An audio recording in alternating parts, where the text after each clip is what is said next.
Bonjour à tous, infiniment heureux de vous retrouver pour partager avec vous le Chitat du jour. Aujourd'hui, nous sommes Yom Shishi, Erev Shabbat Kodesh de la Parashat Kitavo, vendredi, et nous sommes le Yutet Elul, 19 Elul, 5785.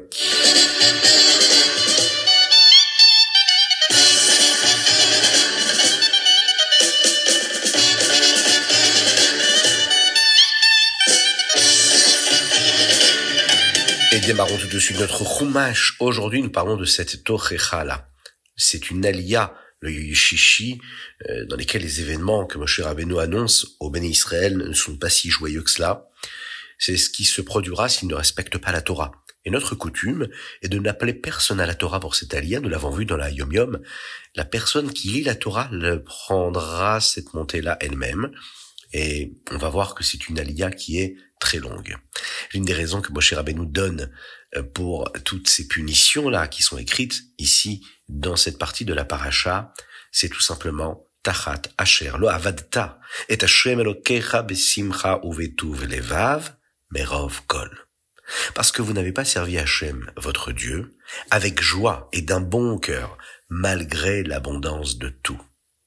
Le Harizal, Rabbi Yitzhak Luria, explique que le verset ici signifie que la raison de toutes ces malédictions-là, de toutes ces remontrances, c'est que le Ham Israël n'a pas servi Akadosh Baruch Hu avec simcha, avec joie. Le Rabbi Shlomo Zalman de Liadi, le premier rabbi de Lubavitch, explique dans les Likutei Torah pourquoi une personne devrait être punie simplement parce qu'elle n'a pas de simcha, parce qu'elle n'a pas de joie. Il explique qu'en vérité, personne n'est parfait. Pour les mauvaises actions qu'ils font, ils pourraient mériter d'être punis. Mais si une personne est joyeuse, cela apporte aussi de la simcha dans les cieux, chez Akadosh Baruch Hu. La simcha, la joie, efface les mauvaises conséquences de nos actes ou de nos pensées, ainsi que les punitions. Mais si une personne n'est pas besimcha, eh bien elle est traitée comme elle le mérite, que Dieu nous en préserve, ce qui peut inclure des punitions pour les fautes qu'elle commet. De là, nous voyons à quel point il est important de servir toujours à Kadosh Baruch Hu besimcha dans la joie. Les fautes ont peut-être été commises, on fait teshuva pour les fautes. Et ce qui est sûr, c'est qu'on doit continuer à servir Dieu avec la joie. Et la vérité, c'est que la joie, nous devons l'avoir même s'il n'y a pas eu de faute. La simcha, c'est ce qui doit nous accompagner dans tout ce que nous faisons quand on accomplit, comme le Rabbi le dit dans une de ses lettres dans Igrot Kodesh, une personne doit servir Dieu avec la joie. Une personne qui lui posait la question et qui lui disait qu'elle étudiait la Torah toute la journée, qu'elle servait Dieu toute la journée, qu'elle faisait la tefila toute la journée, et qu'elle se sentait oppressée. Pourquoi ? Eh bien, tout simplement parce qu'elle avait la pression sur elle de faire les choses comme il faut. Le rabbi de lui répondre qu'en effet, si sa avodat Hashem et son étude de la Torah étaient faits comme il fallait justement qu'il y ait de la simcha et non pas de la pression. Et en plus, la simcha, c'est ce qui permet à l'homme de comprendre mieux ce qu'il est en train d'étudier. La simcha, la joie, c'est ce qui lui permet d'accomplir la mitzvah qu'il est en train d'accomplir, non pas seulement parce que Dieu lui a demandé, et oui, parce que Dieu lui a demandé, mais avec joie. Pas parce que c'est une contrainte. La joie, c'est primordial. La joie, c'est ce qui permet à l'homme d'accomplir la Torah et les mitzvot, et c'est ce que nous dit ici le texte. Tachat asher lo avadta besimcha. Parce que tu n'as pas servi Dieu avec la joie et avec un cœur bon. Il faut être bon, il faut être serein, il faut être heureux, joyeux, merov kol de tout ce que nous avons. Et la simcha, c'est un travail, c'est un service de Dieu en soi qui accompagne toutes les mitzvot et toute la Torah. La simcha, comme le texte le dit, Ivdu et Hashem besimcha, on doit servir Dieu avec joie. C'est aussi une avoda. Ça nécessite des efforts, c'est pas naturel toujours la simcha. La simcha, c'est comme un muscle. Il faut le travailler, afin qu'il puisse donner le meilleur de ce qu'il est capable de donner.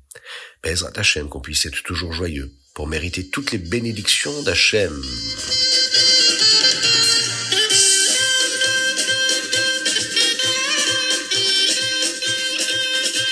Et nous passons tout de suite au Télim du jour. Aujourd'hui, nous lisons du 90 au 96, du chapitre Tzadik au chapitre Tzadik Vav.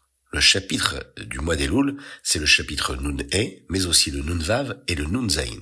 Il y a plusieurs chapitres dans les Télim que nous lisons aujourd'hui qui nous parlent de la manière dont nous nous dirons les uns aux autres de venir chanter pour Hachem et de le remercier pour ses miracles. Oui, il faut savoir exhorter l'autre à remercier Akadosh Baruch Hu, à ouvrir les yeux pour voir les miracles qu'il nous envoie tous les jours Il suffit de lire les Tehillim aujourd'hui et de regarder les traductions, essayer de comprendre le sens, pour le voir, le constater. Il y a des miracles à chaque instant de notre vie.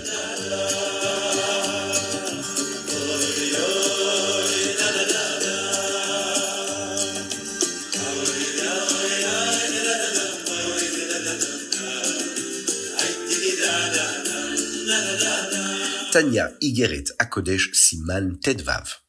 Le Rabbi Shlomo Zalman nous explique qu'en comprenant les 10 facultés de notre Neshama, ces 10 forces-là, les Esser Sphirot, nous pouvons comprendre un peu les Esser Sphirot d'Hachem, les 10 Séphirot de Dieu. Mais avant d'expliquer les 10 facultés de la Neshama que nous utilisons uniquement pour le service de Dieu, la Avodat Hashem, Rabbi Shlomo Zalman explique d'abord les 10 facultés que nous utilisons pour les activités de la vie de tous les jours. Une personne nous enseigne, admettons, la première paracha du Chumash. Nous apprenons comment Akadosh Baruch Hu a créé le monde dans un but précis, afin que l'âme Israël étudie la Torah, qu'il accomplisse des mitzvot et qu'il amène Mashiach. Faire de ce monde un monde beau, un monde meilleur, un monde où Dieu peut résider. Cet apprentissage-là nécessite de s'adapter au niveau de la personne qui est en train de l'étudier. Plus on étudie le texte, plus on approfondit les idées, et plus on peut en savoir, et plus on peut développer ce savoir-là pour amener une compréhension beaucoup plus profonde. Il faut pour cela utiliser les facultés de la Neshama qu'Akadosh Baruch Hu nous a données. Elles nous aident à déterminer qu'est-ce que nous devons dire, comment nous devons l'expliquer, et de cette façon transmettre à la personne qui va l'entendre l'envie de comprendre et de vivre comme Akadosh Baruch Hu le désire. Dans le Tanya d'aujourd'hui, le Rabbi Shlomo Zalman nous montre comment, par exemple, un parent peut utiliser chacune de ses midot, ses attributs naturels, ses traits de caractère, afin que son chesed, sa gvura, sa tiferet, netzach, od, yesod, malchut seront mis à contribution pour expliquer et faire vivre et transmettre aux enfants comme aux adultes ces notions-là, afin qu'ils puissent les vivre et les apprécier. Une maman, par exemple, utilisera l'attribut de la gvura, puisqu'on sait que la femme, c'est la mida de gvura, c'est-à-dire une forme de retenue, pour décider de ce qu'il ne faut pas dire et ce qu'il faut dire. Pourquoi ? Eh bien parce que ce serait trop compliqué pour son enfant de comprendre ce qu'il a à dire ou pas, et sa maman saura lui expliquer avec ses mots. Toutes les vertus, toutes ces midotes-là, qui sont notre manière de ressentir, proviennent de notre sechel, de notre intellect, notre manière de penser. Notre sechel, notre intellect, a 3 parties. Chochma, Bina, Da'at.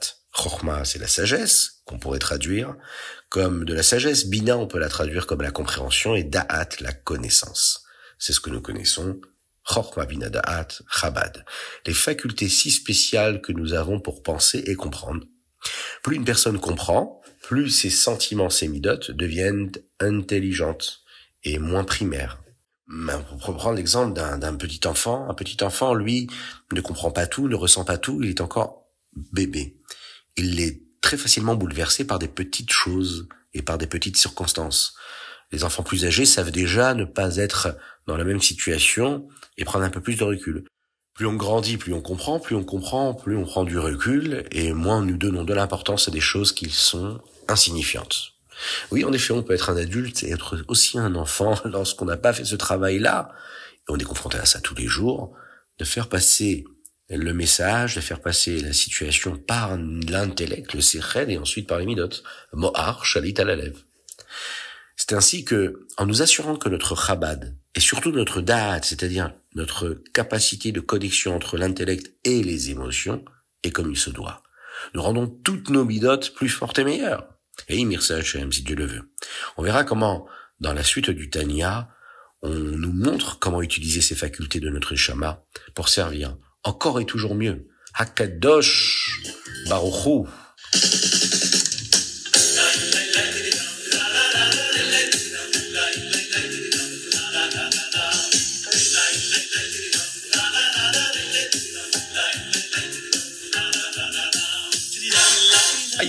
Yom Yud Tet Elul, 19 Elul pour le Yom aujourd'hui, nous apprenons une courte Torah, un enseignement du Rabbi Shlomo Zalman pour la Parashat Nitzavim.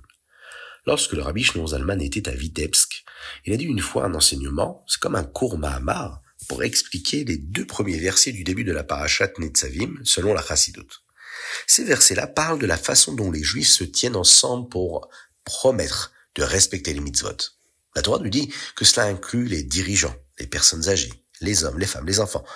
Et à la fin du second verset, il est dit comme ça, tout le monde sera présent pour écouter Akadosh Baruch Hu, tous ensemble. Les anciens, les vieux, les jeunes, tous. Depuis le bûcheron jusqu'au porteur d'eau. Tout le monde sera là. Rabbi Shimon Zalman explique que ces versets nous enseignent également comment améliorer notre avodat Hashem. Et le mot qui est choisi ici, c'est chotev etzecha. Le coupeur de bois, le bûcheron, peut aussi signifier celui qui est chotev etzecha. Etzecha milashon etza. Etza, c'est des idées. Il faut parfois abattre nos idées. Si nous traduisons le mot etzecha comme une etza, une idée, au lieu de penser nos idées avec notre façon de vivre en fonction de nos capacités personnelles, nous devons nous assurer de suivre les concepts de la Torah. Non pas essayer de comprendre tel que nous voulons le comprendre avec nos capacités à nous, mais tel que la Torah nous demande de les comprendre. C'est ce que nous appelons ici Haïtza. Nous apprenons aussi une leçon sur les porteurs d'eau. L'eau fait pousser les cultures, y compris toutes les denrées délicieuses que nous aimons manger. Et pour pouvoir en profiter, il faut être un porteur d'eau. Une fois qu'on est porteur d'eau, il faut extraire l'eau de l'aliment.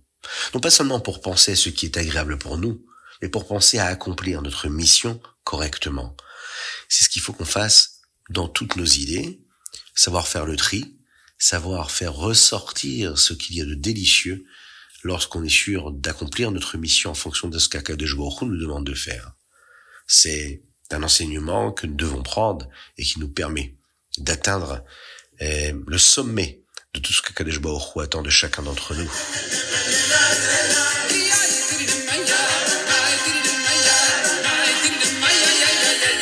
Rambam Ilchot Tumadmet. Dans le Rambam d'aujourd'hui, dans les Prakim Vav, Zayin Echet, 6, 7 et 8, nous en apprenons plus sur la Touma, l'impureté. Le Rambam écrit, par exemple, ce qui concerne des sujets, des objets qui peuvent devenir impurs. Une des lois que nous étudions aujourd'hui est que tout ce qui vient de la mer comme un poisson ne peut pas devenir tamé.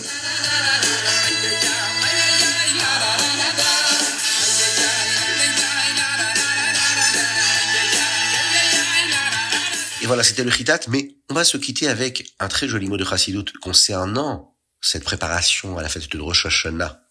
Depuis Chai Elul, depuis le 18 Elul, c'est-à-dire depuis hier, il y a 12 jours jusqu'à Rosh Hashanah. Les rabbis de Lubavitch nous disent que chacun de ces 12 jours correspond, nous l'avons dit, à l'un des 12 mois de l'année. Ainsi, Chai Elul était celui qui correspondait au mois de Tishri. Et aujourd'hui, Yud Tet Elul, c'est ce qui correspond au mois de Cheshvan. Chacun de ces jours, nous repensons à ce qui s'est passé pendant ce mois de l'année. Et de cette façon, nous pouvons faire tchouva pour tout ce qui s'est passé pendant ce mois et prendre de bonnes résolutions pour que ce mois de l'année à venir soit meilleur. Nous devrions réfléchir à toutes ces belles décisions que nous avons prises, ces bonnes résolutions. Cheshvan, c'est le mois de Yaakov alach ledarko, et Yaakov partit sur son chemin. Lorsque nous commençons notre routine habituelle de l'année, après avoir pris toutes ses forces pendant le mois de Tishri passé. Alors on doit se poser ces questions-là, se demander comment nous avons vécu notre mois de Cheshvan, et comment nous pouvons le vivre beaucoup mieux cette année en prenant de bonnes résolutions. C'était le Chitat du jour. Je vous invite à le partager avec vos proches, avec vos amis, avec vos connaissances, mais aussi toutes ces personnes que vous ne connaissez pas personnellement, mais à qui ces enseignements-là du Chitat vont pouvoir apporter beaucoup de joie et surtout un attachement au Rabbi de Lubavitch.